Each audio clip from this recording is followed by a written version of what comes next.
Welcome back, everybody, to my Big Brother Canada 9 feeds report. Some of the things I've been talking about have already started coming to fruition.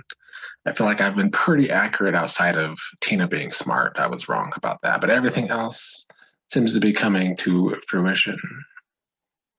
Kiefer won the HOH, as you saw at the end of the episode.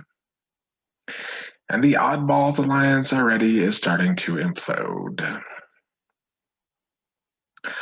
I talked about how Victoria was at the bottom of that alliance, and Kyle and Rohan already started throwing her under the bus. And why wouldn't they? Because she made herself the easy bottom with her HOH of emotions and craziness.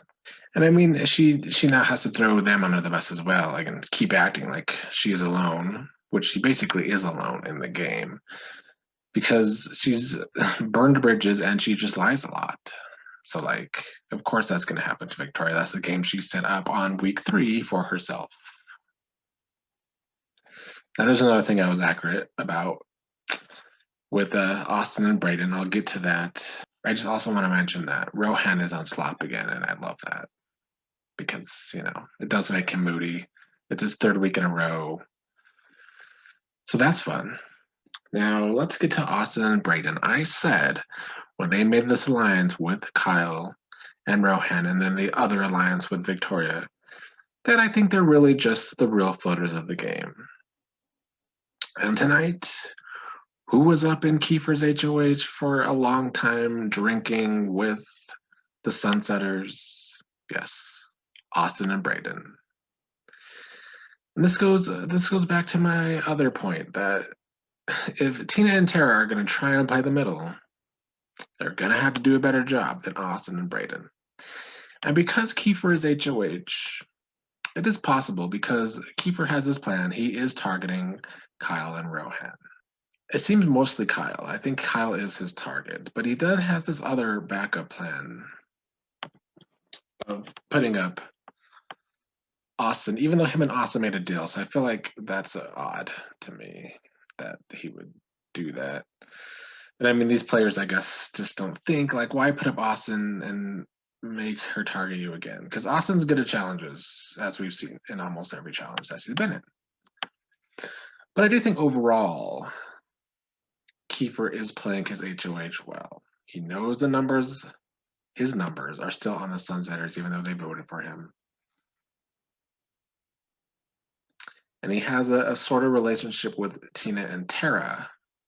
So I feel like Kiefer's head is finally in the game, other than this whole Austin deal thing, and then still putting her up. I don't really like that. But Kiefer's like playing the middle of the middle, kind of, because you got Tina and Tara trying to play the middle, even though Austin and Brayden are doing a better job, sort of.